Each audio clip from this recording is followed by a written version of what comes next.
Jumpa lagi bersama saya di forum kelas Sistem Ekonomi Indonesia.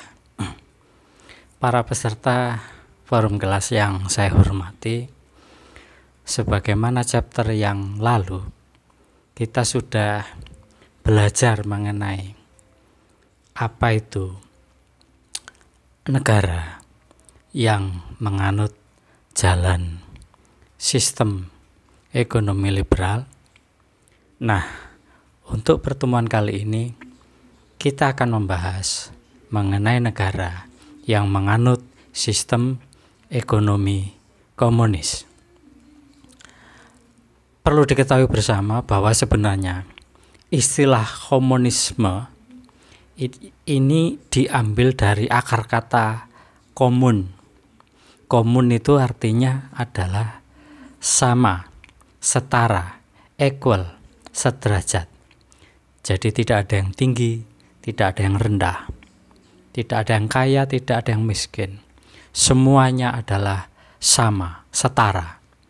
Slogan yang seringkali dikenal adalah sama rata, sama rasa. Mengapa faham komunis semacam ini lahir? Tidak lain adalah karena sebagai antitesis dari faham yang telah mendahuluinya. Di chapter yang lalu kita sudah jelaskan mengenai negara yang menganut sistem liberal itu akan meniscayakan seluruh pelaku-pelaku ekonomi memburu kebahagiaan, memburu kesenangan, memburu cita-cita dengan cara menumpuk kapital, mengejar kekayaan.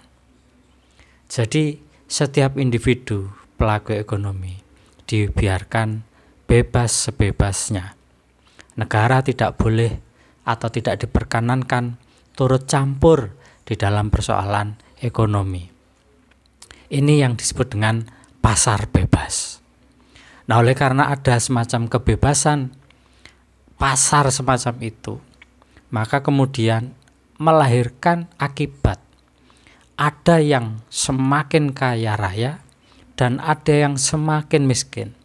Sehingga gap atau jurang pemisah antara si kaya dan si miskin semakin bertambah lebar. Mengapa ini terjadi? Karena dalam sistem ekonomi liberal dengan orientasi kapital itu membuat terjadinya eksploitasi atau pengisapan antar sesama manusia, antar sesama pelaku ekonomi. Yang lemah dihisap yang kuat, yang miskin dieksploitir oleh yang kaya, buruh dieksploitasi oleh majikan.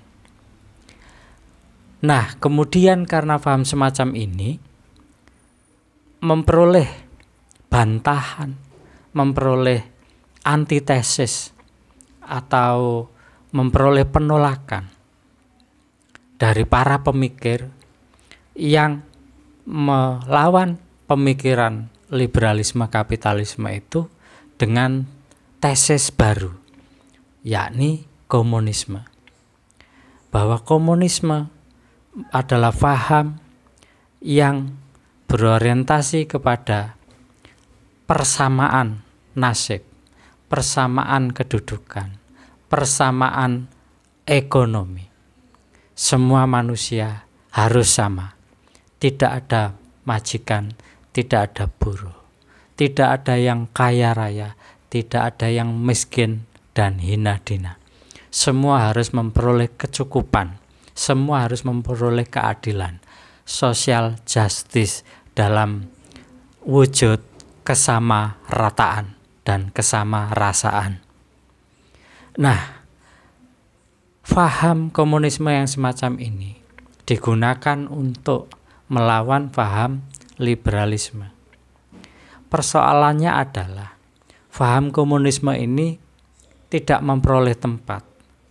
Bahkan seringkali faham ini menjadi musuh bagi orang-orang kaya, bagi para majikan itu atau kaum borjuasi. Mengapa demikian? Karena mengancam kelangsungan atau kepentingan ekonomi burjuasi atau ekonomi si kuat maupun si kaya. Dengan memanfaatkan negara, burjuasi si kuat memperoleh perlindungan karena orang-orang kaya itu bisa mempengaruhi parlemen, sehingga parlemen membuat undang-undang, dan undang-undang tentu menguntungkan dan melindungi kepentingan-kepentingan kaum kaya tadi. Sehingga praktis negara di sini adalah menjadi pelindung dari kepentingan orang-orang kaya di dalam menjaga investasi, modalnya, pasarnya dari rongrongan atau perlawanan kaum yang menganut paham komunisme. Sehingga kemudian gerakan komunisme merasa bahwa suprastruktur harus dihancurkan dulu. Apa yang dimaksud dengan suprastruktur? Adalah bangunan atas. Bangunan atas ini oleh kaum komunisme misalnya adalah negara yang menjadi pelindung orang-orang kaya tadi itu.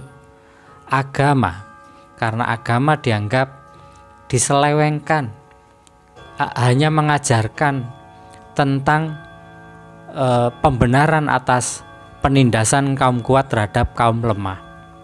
Karena ajaran-ajaran agama diselewengkan ke arah perlemahan perjuangan orang-orang kecil. Misalnya konsep semacam sabar, konsep menerima, ikhlas dan seterusnya ini diselewengkan, diajarkan dengan salah penempatannya, sehingga agama seolah-olah adalah melindungi kepentingan orang kuat, karena orang-orang lemah menerima semua perlakuan dari si kuat itu dengan sabar, dengan tawakal, dengan menerima. Ajarannya benar tapi diselewengkan di tempat yang salah, yang keliru. Lalu pendidikan, karena di dalam pendidikan semua doktrin-doktrin ilmiah itu digunakan untuk melegitimasi atau membenarkan adanya sistem perhubungan antara manusia yang timpang itu. Selain itu, apa misalnya? Ajaran-ajaran, syair, puisi-puisi, hal-hal yang terkait dengan nilai yang membuat orang-orang lemah tidak mampu memperjuangkan nasibnya. Nah, bangunan-bangunan atas ini, hukum, negara, pendidikan, dan seterusnya itulah yang akhirnya harus dimusnahkan dulu menurut kaum komunisme. Dengan musnahnya suprastruktur atau bangunan atas itu, maka kemudian perjuangan kaum komunisme akan menemukan realisasinya. Apa realisasi alat ukurnya? Tidak lain adalah hilangnya negara akibat revolusi sosial, berhasil direbutnya alat-alat produksi yang selama ini dikuasai kaum borjuis, orang-orang kaya itu. Lalu kemudian kaum komunisme mendirikan pemerintahan baru yang bernama pemerintahan diktator proletariat. Sebuah pemerintahan yang diktator tetapi dijalankan oleh kaum proletariat. Siapa kaum proletariat? Adalah rakyat jelata yang terdiri dari kaum buruh, orang-orang miskin, orang-orang yang tidak punya alat produksi. Mereka inilah di dalam kemenangannya atas revolusi sosial itu yang mengambil alih pemerintahan diktator proletariat itu. Pemerintahan diktator proletariat itu sengaja mereka tetap pertahankan dalam rangka untuk menjaga agar seluruh faktor-faktor produksi berikut alat-alat produksinya tidak direbut kembali oleh orang-orang kuat, oleh orang-orang kaya, oleh kaum borjuis. Sehingga dengan alat-alat produksi yang mampu diamankan, dipertahankan semacam itu, maka ini nanti kemudian yang dijadikan modal baru atau bekal bagi kaum komunisme untuk merealisasikan cita-citanya. Apa cita-citanya? Cita-citanya tidak lain adalah bumi tanpa negara. Tidak ada negara, tidak ada penindas, tidak ada penghisap.